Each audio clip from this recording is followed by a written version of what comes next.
So guys আসসালামু আলাইকুম, সবাই কেমন আছেন? তো আশা করি সবাই ভালো আছেন। তো আজকে আমি এই অনলাইনে প্রথম এই ধরনের ভিডিও আমি এই অনলাইনে আনলাম। তো এর আগে কেউ কখনো করে নাই।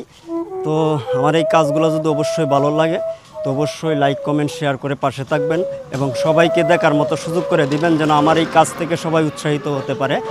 এবং পরিশেষে একটা কথাই যে রাস্তার পাশে কবরস্থান দেখলে নিজেকে অনুভব করুন এবং কবরবাসীর জন্য দোয়া করুন এবং সবসময় ভালো কাজে উৎসাহিত করুন, মন্দ কাজগুলো থেকে বিরত থাকুন। আসসালামু আলাইকুম। সবাই বেশি বেশি শেয়ার এবং লাইক কমেন্ট করবেন।